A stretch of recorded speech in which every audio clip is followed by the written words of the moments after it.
to see other samples. Is that true? I mean, from a scientific point of view, is that something that would be useful? It would be very useful, but we're mitigating that problem, Dr. Harris, because we now have, unfortunately, enough cases in our own. Yeah. But that's of concern to me that the Chinese did not share that, because I don't know. Look, in this instance, days or weeks might be very important, and I'm afraid that we might have lost days or weeks because the China's unwillingness to share those early case samples.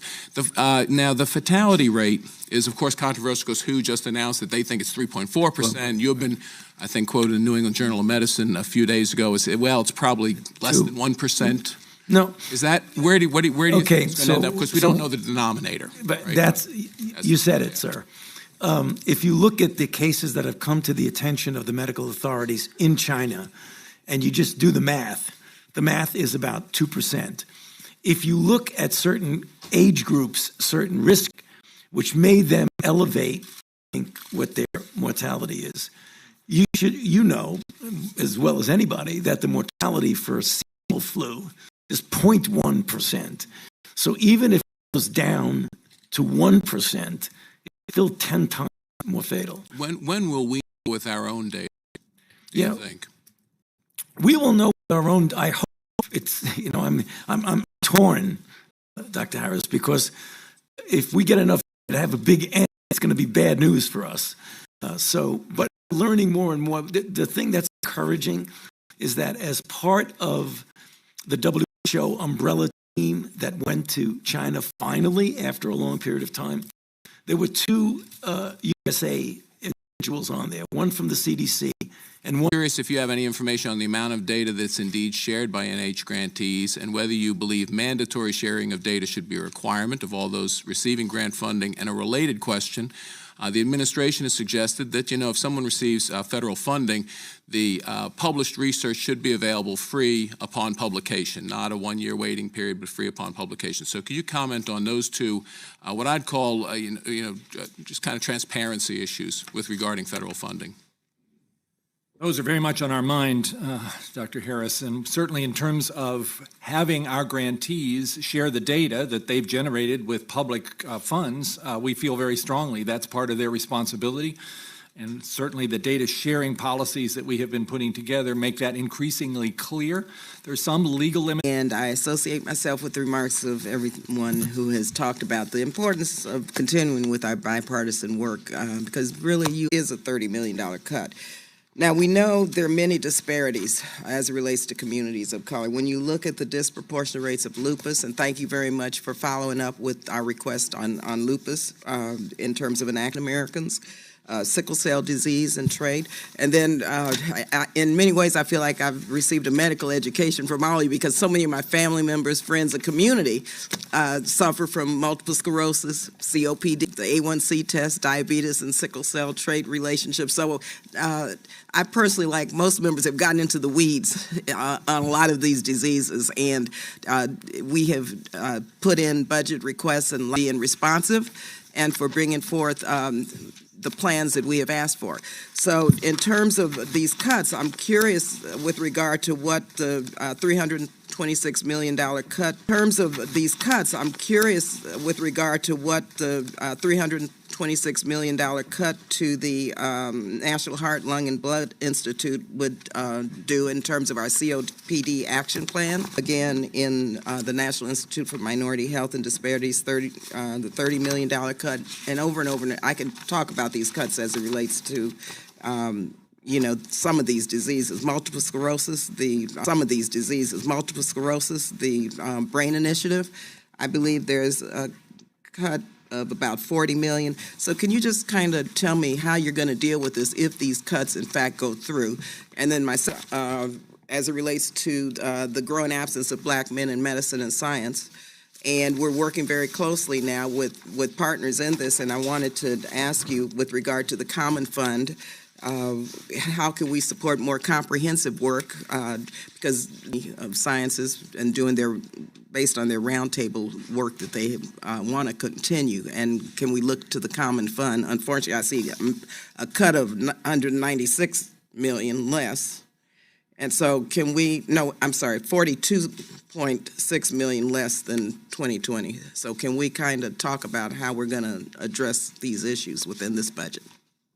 There's so many important questions there. Let me just try, because I know time is short. With regard to what NIH does when we encounter a circumstance of really significant resource constraints, I think all of the people at the table would agree with me that we try to still identify what our priorities are and try to protect those as much as we can. We look around to see if there are things that could be slowed down without quite as much of a serious impact, but it is painful to try to do that. In every one of the areas you talked about, we would have to struggle with exactly that kind of priority setting. I'm really glad you raised the issue about our workforce and the need for more representation from underrepresented groups. Our workforce does not look like our country, and it should. I want to mention, and this is something that you brought up in terms of the Common Fund, the program called the BUILD Initiative, which is a way in which we are making it possible for people from traditionally underrepresented through the attention and the imagination and the passion of young people. And that program, which has now been going on for 4 or 5 years, is actually looking very promising. And none of these programs we would do would be done without really evidence-based analysis. We're not going to support things that don't work. We also have supported a national mentoring network for people who may not be like me, a white male who would naturally have a network that they could depend on. That has also turned out to be quite positive. You are right that maybe an area we're particularly worried about is African American men.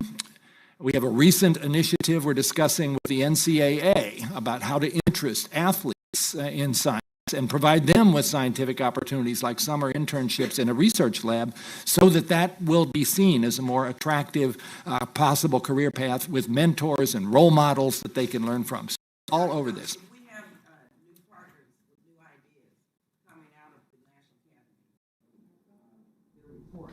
Would it be possible? Very much partners, and we would like to build on that and do even more. Thank you very much. We'll follow up.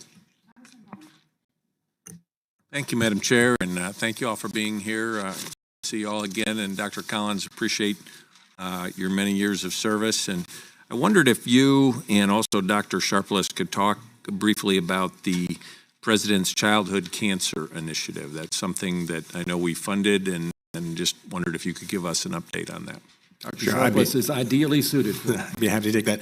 You know, childhood cancer is an area where we've seen significant progress over the last few decades, but we still have a ways to go. There are still clearly too many kids dying, of cancer in the United States, and there's still, even the kids we're able to cure are often left with lifelong survivorship challenges because of significant surgery and radiation therapy and chemotherapy. So it's an area where we need clear progress, and you know, the administration announced this as a top priority of theirs to make progress in childhood cancer, and the president announced this initiative at the State of the Union more than a year ago. And Congress has appropriated the funds, and we're tremendously grateful for that important addition of effort and resources to this topic.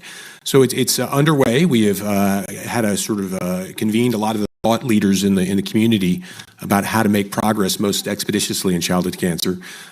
We have charged the working group to come up with ideas, and we're well underway. The focus here is on sort of how to use data better for childhood cancer and sort of radical data aggregation. I suspect, for example, we'll be able to create a registry that has data on every child with cancer in the United States, and that will, in terms of outcome and follow-up, that will be a significant, an improvement over what we have now. So it's a very exciting initiative that's really getting started. Thank you. And Dr. Volkow, I wonder, in the past, you've discussed efforts to develop non-opioid alternatives to help manage both acute and chronic pain. I wonder if you could give us an update on the status of that research and some of the innovative approaches that might be coming down the line. Yeah, thanks for that question. And indeed, the general support from Congress that gave $500 million to our base to actually address interventions and science that can solve the opioid crisis has enabled us to